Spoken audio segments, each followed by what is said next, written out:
I don't know about you, but I find that God is just too big for me to understand. Sometimes I find insights when I try to purposely make God smaller than I know He really is, and put Him into a context that I do understand. When I do this, I realize how big He really is, and sometimes I gain a fresh appreciation of how truly amazing He is, and how very much I owe Him. So I want to share a thought experiment with you today about working for God. Know that this is not meant to be theologically whole or correct. It's just kind of an experiment.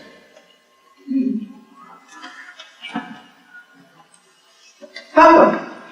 I want to start out by thanking our CEO and also our facilitator, Glenda, for providing me with the opportunity to speak at our weekly managers meeting. They've asked me to share with all of you some of my experiences since I joined that company. Before I joined Kingdom Enterprises, my life was much different than it is today. And yes, they're trying to do something about my mic back there, sorry. I was poor, I was unhappy, and I was lacking direction. In fact, this was truer than I even realized at the time. Then one day I received a call, and when I answered it, I found myself speaking to our CEO, God. I didn't know much about God, but I knew He was the head of Kingdom Enterprises, a huge organization that had control over pretty much everything. Would it help if I just moved the mic down? We're good? Good. I'm good. You good? You're good. You're good? Thank you. I couldn't imagine why he was calling me. Well, to my great surprise, he told me that he had been following me since the day I was born. And that the reason he was calling me was to offer me a job. And not just any job, the perfect job for me, the job I was made for. So I asked what this dream job was, and he said he wanted me to manage part of his organization. Me, I thought, that can't be right. But I asked him to tell me about Kingdom Enterprises. The first thing he told me is that it's a family business, and is very focused on people and relationships. To join Kingdom Enterprises was to become part of the family. He said that some of the employees had heard about Kingdom Enterprise from their families and had worked for the Kingdom almost all of their lives, but that they were always looking for new people. He explained that the Kingdom was a not-for-profit organization that was interested in accomplishing their long-term objectives and promoting their vision. The Kingdom was all about people and not about making money, though we warn that there seems to be some confusion about that at some of the local offices. He suggested that I reach out to some of his other managers, such as all of you, and ask all the questions I wanted, and then, if I was interested, to contact them again. The first thing that everyone I spoke to wanted to tell me was about the Kingdom's unbelievable retirement plan. Truly heavenly. But since I didn't plan to retire for many years, it didn't mean all that much to me. I was a bit more impressed by the insurance plan they offer, which guarantees that my needs would be met no matter what. But I think what interested me the most was the people themselves. They all seemed to have an inner peace and a joy that I had never seen before, and they said it came from being part of the Kingdom. Most everybody I talked to spoke very highly of the Kingdom and were committed to work for it for the rest of their lives. Now, I did find some people who had bad experiences with the Kingdom. So I realized when I asked questions that these bad experiences seemed to arise from their interactions with, it struck me as poor and perhaps misguided Kingdom employees and not with the Kingdom themselves. I was intrigued, and with some trepidation, I reached out to God again. I was worried that He'd be too busy for me, and after all, He was a very important and powerful person. I expected to be put in contact with one of his subordinates, but to my surprise, God met with me personally. I asked Him what would be my specific job responsibilities. I was startled when He told me that it would largely be up to me. He explained that I would be asked to identify work where there was a need that I was passionate about, and that would be my role working for the Kingdom. I would be offered coaching to help me figure out what that was. He explained that obviously I would be asked to do my best to follow the rules of the company, but that he wanted to talk to me about 5 responsibilities that all his managers shared, and I would too. The first one was that I would be asked to have regular, open, and honest conversations with him and with my direct manager. I was strongly encouraged to have daily, if not continuous, dialogue with them. Okay, so far so good. My second responsibility would be to be present at the weekly manager meetings and other company local events. These weekly manager meetings were organized to give all of us a forum to offer each other advice and support, to build friendships with each other, to compare notes on how our organizations were doing, and to hear from the boss about his plans for the organization, and to receive direction and updates from him. God assured me that he himself was always present at these meetings. He also told me that I would be asked not just to show up, but to fully participate. The third responsibility was to offer my service to him, to the other employees of the company, and to all of its customers. He warned me that this was truly a full-time job. I could not be a part-time employee, but would be expected to further the interests of the kingdom in everything I did. That was sounding a little hard. Then I would also be responsible for telling people about the kingdom every chance I got. He said that he would personally arrange opportunities for me to talk with others about the kingdom, and it would even join me in doing so, knowing that I couldn't do it justice on my own. In fact, he explained that most of his employees are asked to go work outside of Kingdom Enterprises in order to represent the kingdom and to provide maximum opportunities for spreading the news of the kingdom into other organizations. Sort of a staff augmentation arrangement. For example, even though I'm truly managed by God and I'm rewarded by the kingdom, I would work at a bank. I would even receive my paycheck from the bank, even though I would truly be on Kingdom Enterprises payroll. God would simply staff me for the bank, but I would still work for him. Which brought me to the fifth responsibility, which is financial. As with all staffing arrangements, the money I received from the bank where God sent me to work would belong to the kingdom, and then I would be paid a percentage of what they received. Unlike most companies, he explained, I would be paid directly by the bank where I worked, and I would be responsible for turning over to the kingdom its portion. Having worked in staffing arrangements in the past, this wasn't surprising to me. I knew that typically someone staffed by one organization to work for another one is paid 20 to 25% of what the hiring organization is charged. What completely stunned me is that the kingdom only asks for 10% of the money I bring in and will allow me to keep the other 90%. That's unheard of in a staffing situation. And you know how the 10% we pay to the kingdom is used? God doesn't keep any of it for himself. Some of it is used to provide for these management meetings and God's hand-picked facilitator, Glenda.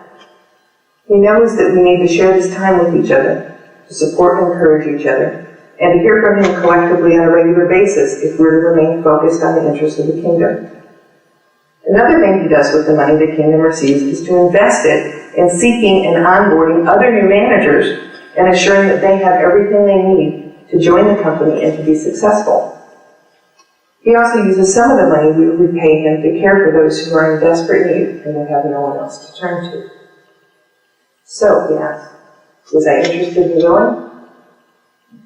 At this point, I finally got up the nerve to tell him that I really didn't think I was qualified for this job he was offering me. There were a lot of skills that I need that I just didn't have. I confessed that I wasn't sure that I could ever measure up to what he would expect from me. He told me not to worry, that was expected, and that he would help me. The first thing he told me is that my direct boss would be his son, Jesus. God and Jesus, he explained, had created the kingdom together. In addition to being my boss, Jesus would be my mentor. Jesus had experience in everything I would be expected to do. I could meet with my mentor as often as I needed, and I was actually encouraged to spend substantial time with him every day.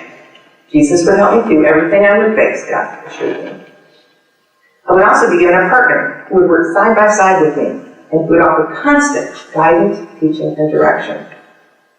He also gave me a book, which I assumed was the company handbook, which he encouraged me to keep near me at all times.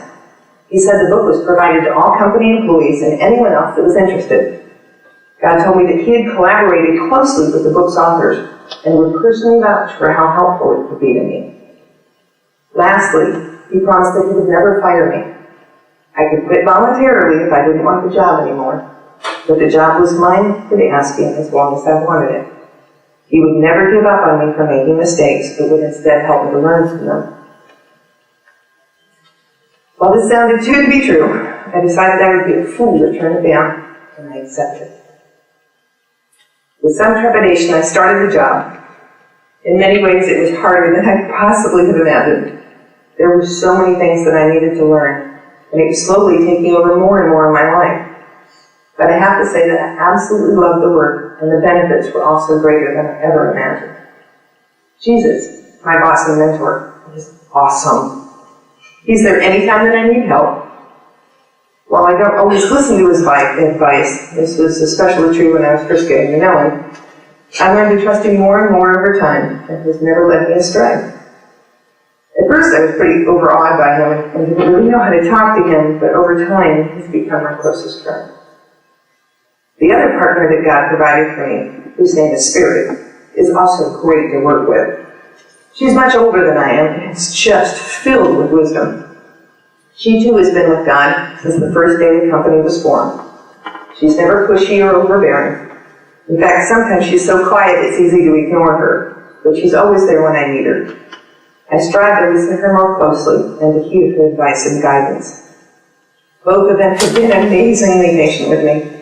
Whenever I screw up, and I do regularly, I know that I'll be forgiven, and that they will both help me to learn from my mistakes.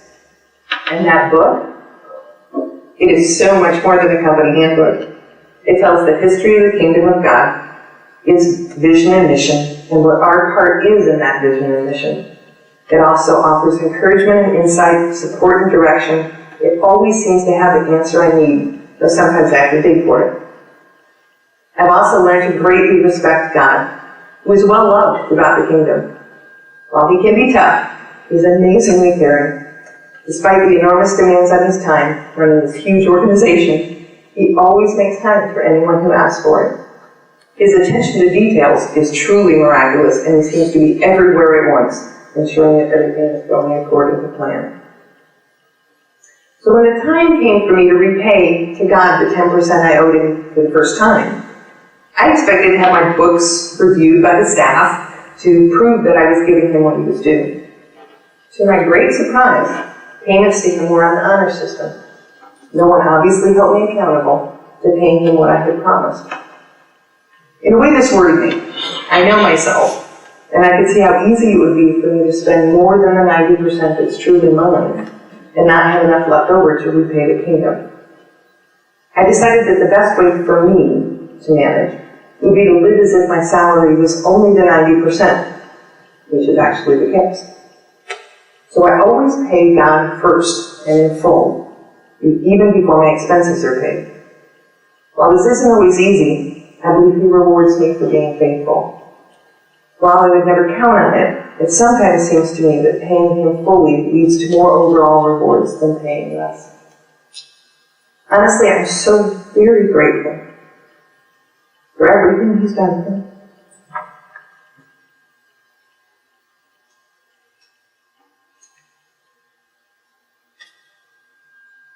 And for the sacrifices he makes for everyone in the kingdom.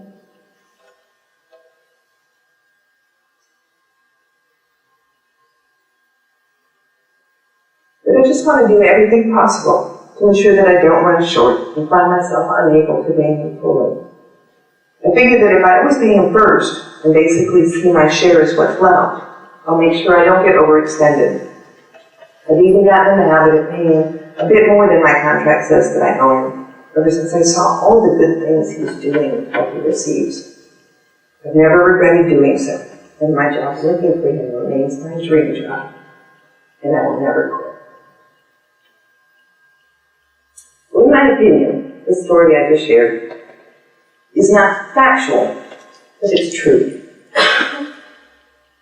It's another way to look at the amazing job God truly has given to each of us as his stewards, each responsible for a corner of his kingdom. It also explains how I have come to see the opportunity to give back to God as one of my greatest joys.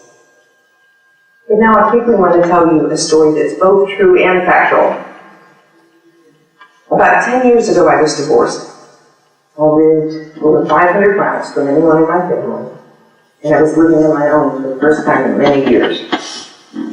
My ex-husband received the home that he and I had shared in our settlement, and so I had just bought a new house to live in. And just a few months after I did so, it became necessary for me to quit my job, which is a long story. This was a scary time for me. While I did have some savings, I also knew that I would never, ever get married again. You guys wrong about that part.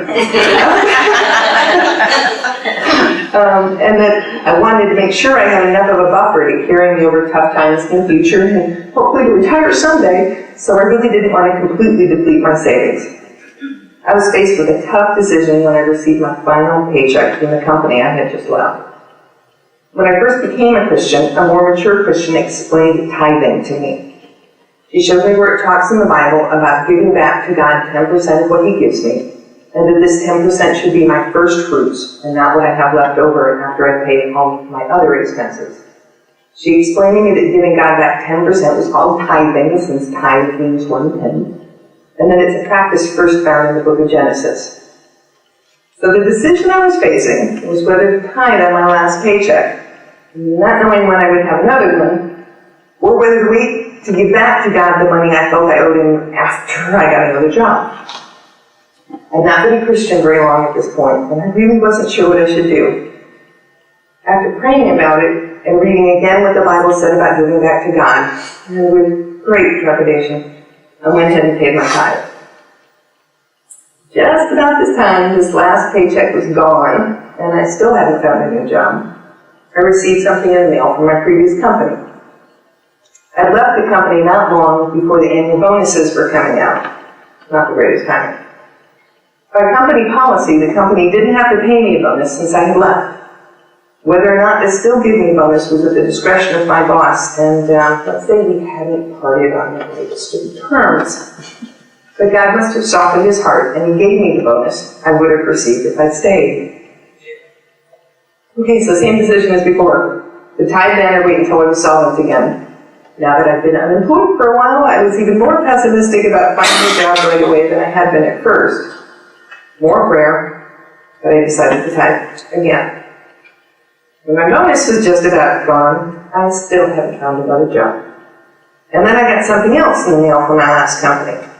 It turns out that the saving plan I had been contributing to at my company would automatically begin paying out now that I had left the company, which I had just forgotten with everything else going on, and then another check arrived. That time I knew right away I was going to tithe on it. And then just about the time that money was gone, a friend of mine contacted me to tell me that she had a great job opening in the company that she worked for that she thought I'd be perfect for. I thought so too, and fortunately so did the hiring manager, and I was sitting in it again. God taught me a lot about trusting Him and the gift of tithing during that time, and I still get great joy out of giving back to God. So I was thrilled when God gave me the opportunity to share this love with all of you today. I hope that God has used my words to speak to you in some way, and that you have found some value in my stories. Amen. Amen.